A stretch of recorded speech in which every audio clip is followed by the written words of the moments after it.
Hello friends, मैं हूं मोहित और स्वागत है आपका एसेंशियल्स ऑफ मेडिकल साइंस में। देखो गाइस, मैंने आपको ना पहले क्रेनियल नर्व्स का न्यूक्लियाई बताया था। अभी पिछली कुछ 2 वीडियोस मैंने बनाई थी, जिसमें फर्स्ट वीडियो में क्रेनियल नर्व का हमने नाम वगैरह देखा था और उसके बाद क्रेनियल नर्व के सारे न्यूक्लियाई देखे थे। हर एक क्रेनियल नर्व का न्यूक्लियस के बारे में बात की थी, जिसमें general somatic efferent, general visceral efferent, special visceral efferent, ये सब चीजों की हमने वहां पे बात की थी। ठीक है, तो आपने अगर वो वीडियो नहीं देखी तो वो देख लेना। और एक और मैं आपको इस वीडियो से पहले एक और आपको हिदायत दूंगा कि आप ना पहले पैरासिम्पथेटिक नर्वस सिस्टम की जो वीडियो है ना, सिंपथेटिक और पैरासिम्पथेटिक की, वो पहले जरूर देख लेना, क्योंकि इसमें उससे बहुत सारी चीजें रिलेटेड आएंगी। ये सेम बात मैंने क्रेनियल नर्व न्यूक्लियाई में भी बोला था। अगर आपको पता है सिंपथेटिक पैरासिम्पथेटिक नर्वस सिस्टम के बारे में तो कोई प्रॉब्लम नहीं है। इस वीडियो में हम बात करेंगे ओक्यूलोमोटर नर्व के बारे में। ठीक है, हम क्रेनियल नर्व्स को स्टार्ट करेंगे एक एक करके। सबसे पहले पढ़ेंगे ओक्यूलोमोटर नर्व। ऑप्टिक नर्व के लिए आप मेरी एक वीडियो है विजुअल पाथवे नाम से, वो देख सकते हो। तो थर्ड क्रेनियल नर्व है हमारी ओक्यूलोमोटर नर्व। कौन सी है? थर्ड क्रेनियल नर्व है। ठीक है, तो इसके ऊपर चलने से पहले मैं आपको थोड़ा सा कॉन्सेप्ट थोड़ा क्लियर कर देता हूं। हमारे पास क्या है? हमारा न्यूरॉन होता है। ठीक है, ये मेरा न्यूरॉन है, ये साइनेप्टिक नोब होगी आगे जाके। तो ये न्यूरॉन की क्या होती है? Cell body. ठीक है, और ये क्या होता है? एक्सोन।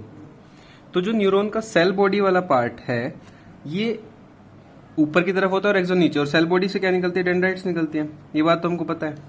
अब मान लो कहीं पे बहुत सारे हमारे न्यूरॉन इकट्ठे हो रखे हैं, बहुत सारा कलेक्शन है न्यूरॉन का इस तरह से। तो ये तो सेल बॉडीज होगी। यहां से क्या निकलेंगे? हर एक न्यूरॉन से क्या निकलेगा? उसका इस तरह से एक्सोन जाएगा आगे की तरफ। तो ये क्या है? सेल बॉडीज, और ये क्या है? एक्सोन। तो इसका जो कलेक्शन है, इसको मैंने कलेक्ट कर दिया एक जगह और इसको मैंने कलेक्ट कर दिया एक जगह। तो इसका जो कलेक्शन है, इसको क्या बोलेंगे और इसके कलेक्शन को क्या बोलेंगे? ये क्या है? कलेक्शन ऑफ सेल बॉडीज, और ये क्या है? Collection of exons. तो सेल बॉडीज के कलेक्शंस को इनसाइड द सीएनएस, अब दो अलग अलग टर्म्स लिख रहा हूं। सीएनएस के अंदर क्या बोलेंगे और आउटसाइड सीएनएस मतलब पेरिफेरल नर्वस सिस्टम में इनको क्या बोलेंगे?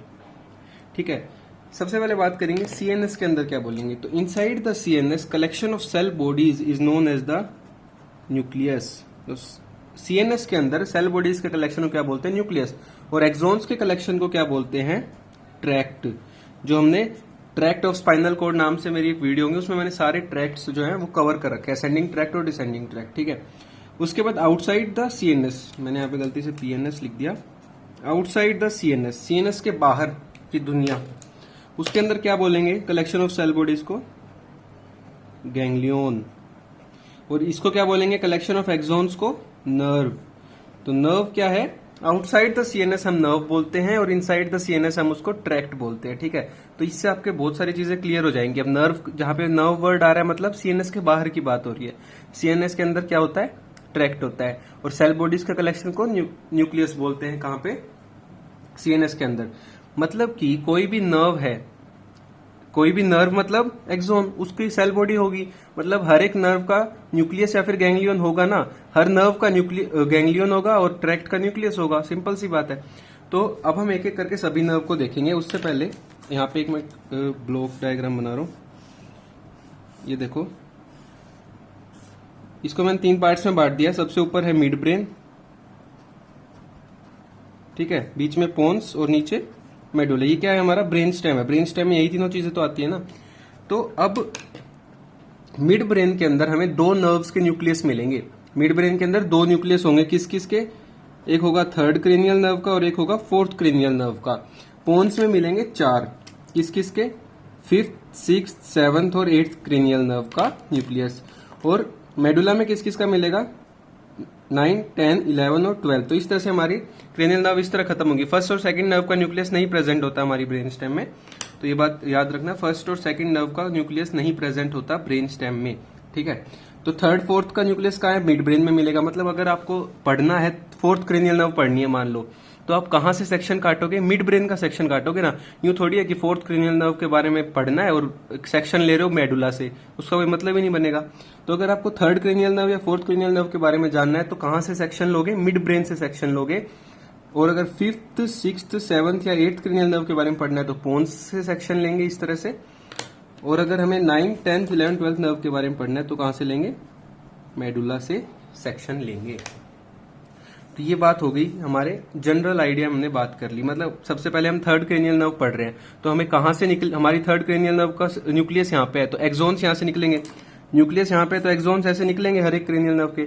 तो हम इस नर्व को यहाँ से पकड़ेंगे, मान लो यहाँ पे हमने नर्व को पकड़ा और पीछे ट्रेस कर रहा हूँ, तो हमें न्यूक्लियस कहाँ जाके मिलेगा, इसका मिड ब्रेन के अंदर। तो इस बात को ध्यान रखना। सबसे पहले पढ़ेंगे थर्ड क्रेनियल नर्व, तो थर्ड क्रेनियल नर्व कहाँ से निकलती है, मिड ब्रेन से निकलेगी।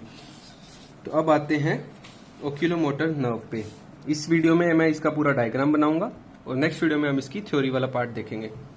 सबसे पहले मैं एक डायग्राम पूरा आपको डायग्राम के से समझाऊंगा, तो आप अच्छे से समझने की इसकी कोशिश करना। तो यहाँ पे मैं बना रहा हूँ पहले हमारा mid brain.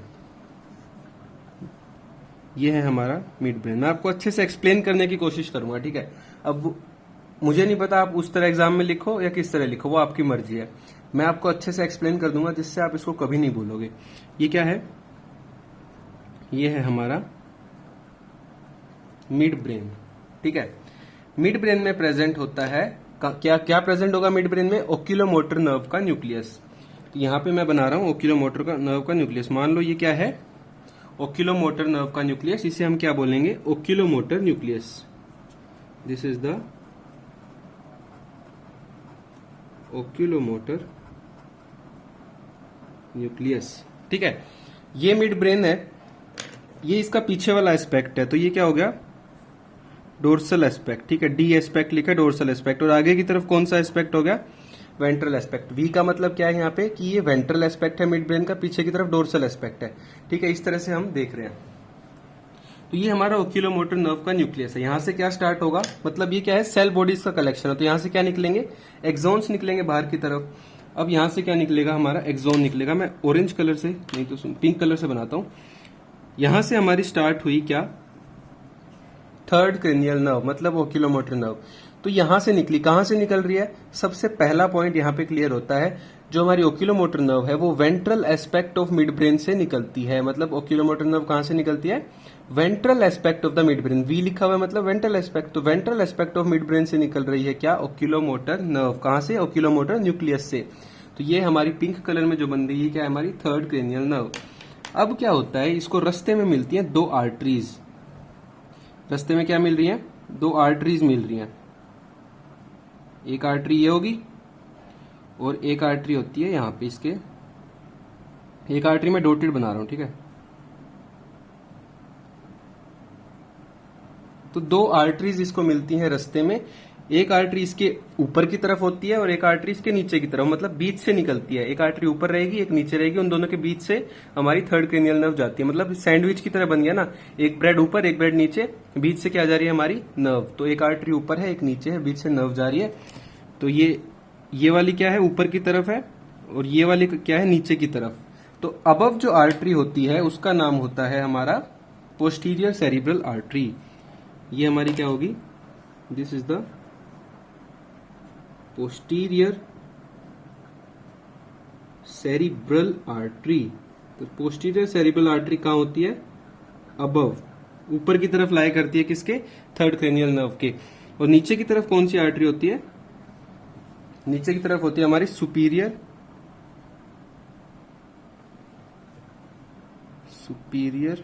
Cerebellar artery.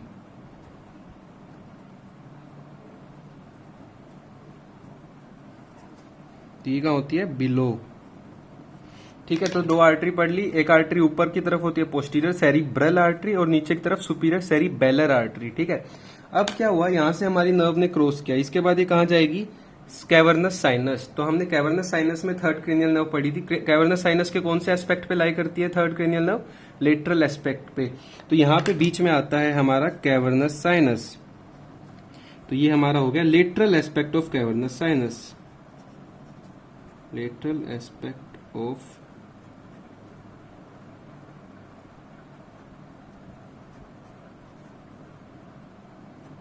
Cavernous sinus. तो lateral aspect of cavernous sinus से हमारी कौन सी नर्व जाती है, थर्ड क्रेनियल नर्व। हमने कैवर्नस साइनस में ये चीज पढ़ी हुई है।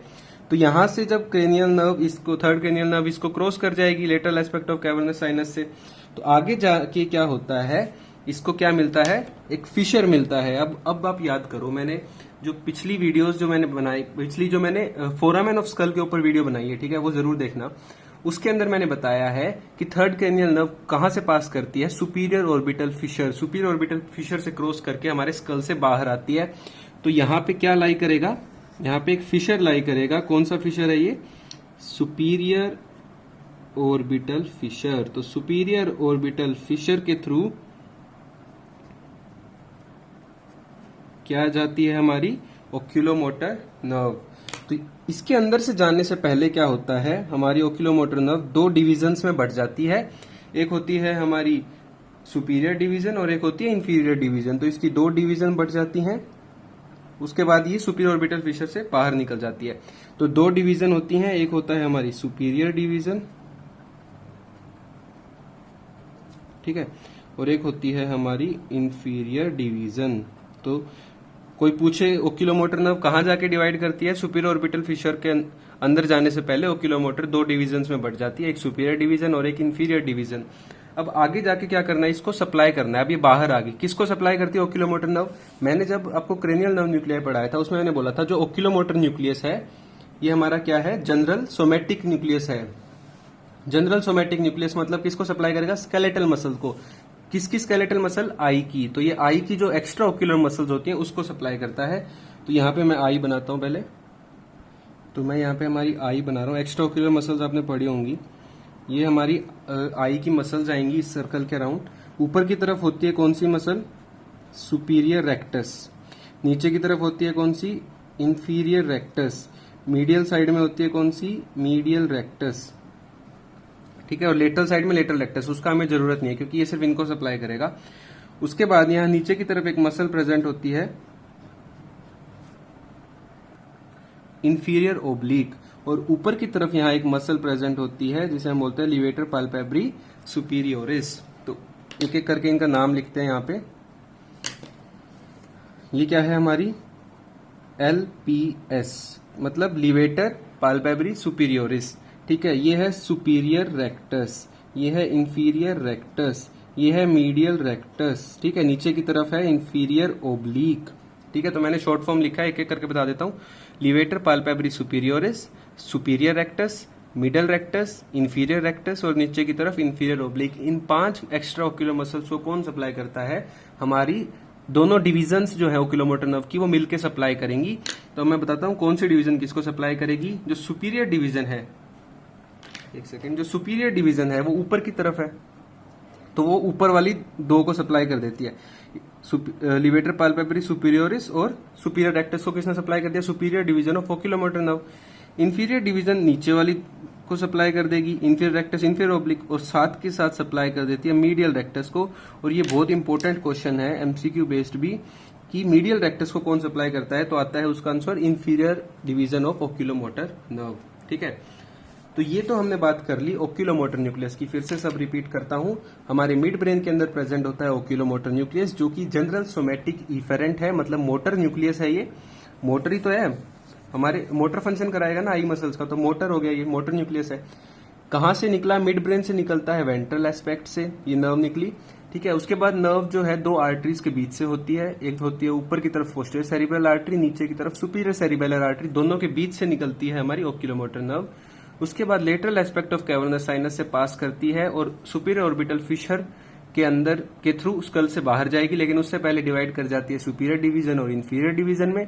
सुपीरियर डिवीजन सप्लाई करता है 2 मसल्स को और इंफीरियर डिवीजन सप्लाई करता है 3 मसल्स को, जिनके नाम हमने देख लिए, ठीक है। चिंता मत करो, इसकी थ्योरी अगली वीडियो में मैं सारी कवर कर दूंगा, अभी सिर्फ डायग्राम को समझो। तो अभी खत्म नहीं हुआ है ये, ठीक है। ये हुआ है ओक्यूलोमोटर न्यूक्लियस, मतलब एक न्यूक्लियस, मोटर न्यूक्लियस खत्म हो गया ओक्यूलोमोटर नर्व का। अब एक और यहाँ पे न्यूक्लियस होता है जो कि पैरासिम्पैथेटिक न्यूक्लियस है। पैरासिम्पैथेटिक नर्वस सिस्टम में मैंने बताया था कि पैरासिम्पैथेटिक होता है क्रेनियोसैक्रल, क्रेनियोसैक्रल होता है। और क्रेनियम की कौन कौन सी नर्व्स, कौन कौन सी क्रेनियल नर्व के थ्रू फाइबर्स जाते हैं पैरासिम्पैथेटिक, एक तो थर्ड वाला बताया था, तो थर्ड तो यहाँ पे यही आ गया ना। तो एक एक करके सबको देखेंगे। सबसे पहले कौन सा आया हमारा, थर्ड क्रेनियल नर्व, ठीक है। उसके बाद आएगा 7th, फिर 9th, फिर 10th, इस तरह से 4 नर्व्स होती है क्रेनियल नर्व जिसके थ्रू पैरासिम्पैथेटिक फाइबर जाते हैं। सबसे पहले हम पढ़ेंगे ओक्यूलोमोटर नर्व के थ्रू जो पैरासिम्पैथेटिक फाइबर जाते हैं उनके बारे में। तो तो वो जो फाइबर्स जाएंगे उसका भी एक न्यूक्लियस होगा। मैंने बोला था ना, एक नर्व का जरूरी नहीं कि एक न्यूक्लियस हो, एक से ज्यादा न्यूक्लियस भी हो सकता है, और वो न्यूक्लियस इसके आसपास ही कहीं लाई करेगा। तो वो न्यूक्लियस जो दूसरा न्यूक्लियस होता है वो मैं यहाँ पे बना रहा हूं। ये हो गया हमारा इसका दूसरा न्यूक्लियस। ये कौन सा न्यूक्लियस है? एडिंजर वेस्टफॉल न्यूक्लियस। क्या नाम है इस न्यूक्लियस का? एडिंजर वेस्टफॉल न्यूक्लियस, जिसके थ्रू पैरासिम्पैथेटिक फाइबर्स जाते हैं, से निकलते हैं। तो यहां से क्या निकलेंगे? Parasympathetic fibres. तो मेन ओक्यूलोमोटर नर्व तो ये बन चुकी है, मेन ओक्यूलोमोटर नर्व ये बन चुकी है। जो पैरासिम्पैथेटिक फाइबर्स जाएंगे वो बस इसी नर्व के थ्रू अपने फाइबर्स को भेज देगा। नर्व ये है, फाइबर्स आएंगे एडिंजर वेस्टफॉल न्यूक्लियस से, लेकिन जाएंगे किसके थ्रू? ओक्यूलोमोटर नर्व के थ्रू। तो यूं नहीं बोलना कि एडिंजर वेस्टफॉल न्यूक्लियस से अलग नर्व के थ्रू फाइबर्स जाते हैं। तो यहां से फाइबर्स निकलेंगे, वो इसी क्रेनियल नर्व मतलब ओक्यूलोमोटर नर्व के थ्रू ही वो फाइबर्स होते हुए जाते हैं। सेम पाथवे है, दो आर्टरी के बीच से जाएंगे, फिर lateral aspect of cavernous sinus, उसके बाद सुपीरियर ऑर्बिटल फिशर से पास करेंगे। और यहां से पास करने के बाद, अब मैंने बताया था पैरासिम्पैथेटिक नर्वस सिस्टम में गैंग्लियन होते हैं, ठीक है। 4 नर्व्स सप्लाई करते हैं पैरासिम्पैथेटिक के थ्रू, तो वो चारों नर्व का एक एक गैंग्लियन प्रेजेंट होगा यहाँ पे, थोड़ा सा दूर होगा, ठीक है। तो ये सब बातें पैरासिम्पैथेटिक में कर चुका हूं मैं। अच्छे से समझ नहीं आए तो वहां एक बार वो वीडियो जरूर देख लेना। तो ये एडिंजर वेस्टफॉल न्यूक्लियस से फाइबर्स आए ओक्यूलोमोटर नर्व के थ्रू, सुपीरियर ऑर्बिटल फिशर से बाहर निकले और कहां जाके एंड करते हैं? रिले करते हैं। ये यहां पे रिले करेंगे, एक सेकेंड, एक गैंग्लियन में ये रिले करेंगे जिसको हम बोलते हैं सीलियरी गैंग्लियन, ठीक है। तो कहां रिले करेंगे? सीलियरी गैंग्लियन में। और ये कौन सा न्यूक्लियस है? General visceral efferent nucleus. Cranial nerve nucleus की फर्स्ट वीडियो में मैंने बताया हुआ है, this is the general visceral efferent nucleus, मतलब ये स्मूथ मसल्स को सप्लाई करेगा बेसिकली, ठीक है। तो यहां से सीलियरी गैंग्लियन में ये फाइबर्स जो है रिले करेंगे। तो ये गैंग्लियन में घुसने से पहले वाले फाइबर्स हैं, तो इनको क्या बोलेंगे? Pre ganglionic fibres. अब सीलियरी गैंग्लियन में इन्होंने रिले किया। अब यहां से क्या स्टार्ट होगा? यहां से दूसरे फाइबर्स निकलना स्टार्ट होंगे, ठीक है। यहां से दूसरे फाइबर्स निकलना स्टार्ट होंगे, जिसे हम बोलेंगे पोस्ट गैंग्लियोनिक फाइबर्स। और वो फाइबर्स आगे जाके सप्लाई करेंगे दो हमारी मसल्स को, आई की 2 मसल्स को सप्लाई करते हैं। एक होती है हमारी सिलियरस मसल, ठीक है, और दूसरी हमारी मसल होती है स्फिंक्टर प्यूपिला। इन 2 मसल्स को सप्लाई करता है कौन? पैरासिम्पैथेटिक फाइबर सप्लाई करते हैं। तो इन दोनों मसल्स को कौन सी सप्लाई मिलती है? पैरासिम्पैथेटिक।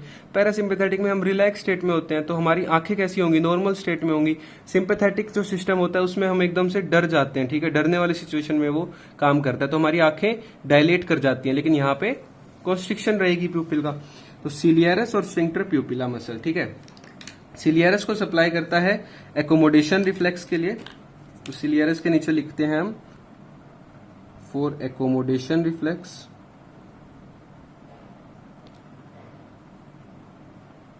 ठीक है। और स्फिंक्टर मसल को सप्लाई करता है for light reflex, light reflex के लिए, ठीक है। तो इन 2 मसल्स को कौन सप्लाई कर रहा है? पैरासिम्पैथेटिक वाला न्यूक्लियस, मतलब एडिंजर वेस्टफॉल न्यूक्लियस। और ये बाकी जो हमने स्केलेटल मसल्स पढ़ी थी, एक्स्ट्रा ओक्यूलर मसल्स ऑफ आई, उनको कौन सप्लाई कर रहा था? मोटर न्यूक्लियस, मतलब ओक्यूलोमोटर न्यूक्लियस। तो एडिंजर वेस्टफॉल न्यूक्लियस क्या है? पैरासिम्पैथेटिक न्यूक्लियस है, ठीक है, इसको याद रखना, पैरासिम्पैथेटिक न्यूक्लियस है ये। और ओक्यूलोमोटर न्यूक्लियस क्या है? मोटर न्यूक्लियस है, ठीक है, उसमें कोई पैरासिम्पैथेटिक वगैरह नहीं आएगा। तो ये हमने बात कर ली इस चीज की। अब एक क्लिनिकल और क्वेश्चन मैं इसमें बता देता हूं आपको, जाने से पहले क्लिनिकल क्वेश्चन और यहाँ पे हम देख लेते हैं कि अब ये 2 आर्टरीज हैं, इनके अंदर से जा रही थी। मैंने क्यों बताया? क्योंकि इसकी कोई सिग्निफिकेंस होगी, फालतू में तो बताऊंगा नहीं मैं। तो यहाँ पे क्या सिग्निफिकेंस होती है इसकी कि हमारे पास 2 आर्टरी हैं, एक पोस्टीरियर सेरिब्रल आर्टरी और एक है सुपीरियर सेरिबेलर आर्टरी, ठीक है। ये 2 आर्टरी हैं। अगर मान लो इन दोनों आर्टरीज में थोड़ी सी भी स्वेलिंग होगी, मतलब स्वेलिंग को बोलते हैं एन्यूरिज्म, नेक्स्ट ईयर पढ़ोगे पैथोलॉजी में। अगर आर्टरी के अंदर स्वेलिंग हो जाती है ना इस तरह से, मान लो ये हमारी आर्टरी है, एक सेकेंड, मान लो ये मेरी आर्टरी है, ठीक है, और इसकी वॉल कहीं से वीक होगी, तो यहां से इस तरह से ये स्वेल हो जाएगी, तो इसे हम क्या बोलते हैं? एन्यूरिज्म बोलते हैं, ठीक है। तो ये मान लो superior cerebral sorry posterior cerebral artery है, और इधर यहाँ पे एक और दूसरी आर्टरी थी, ठीक है। दोनों के बीच से क्या जा रही थी, हमारी क्रेनियल नर्व जा रही थी। तो ये मान लो मेरी क्रेनियल नर्व जा रही है दोनों के बीच से इस तरह से, और अगर ये स्वेलिंग हो जाती है तो क्रेनियल नर्व दब जाएगी ना दोनों के बीच में। तो उस केस में हमारी ये इसकी क्लिनिकल सिग्निफिकेंस है कि अगर इन दोनों नर्व्स, दोनों आर्टरीज की में से किसी की भी एन्यूरिज्म हो जाए, किसी भी एक की एन्यूरिज्म, ठीक है, किसी का भी एन्यूरिज्म हो जाए तो क्या होगा, थर्ड नर्व जो है वो कंप्रेस हो जाएगी, थर्ड नर्व कंप्रेस्ड। ठीक है। तो इस तरह से हमारा ये खत्म होता है ओक्यूलोमोटर नर्व। नेक्स्ट वीडियो में ये जो जितना भी हमने पढ़ा है इन सब के नोट्स बनाएंगे, ठीक है। फिर से आपको समझा दूंगा एक बार सब। तो अगर आपको वीडियो अच्छी लगी हो तो लाइक करना, और आगे सारी क्रेनियल नर्व्स में एक एक करके कवर करूंगा, तो इस चैनल को सब्सक्राइब जरूर कर लेना, और अपने जितने भी दोस्त हैं मेडिकल स्टूडेंट्स हैं सबको शेयर भी कर देना। Thank you so much.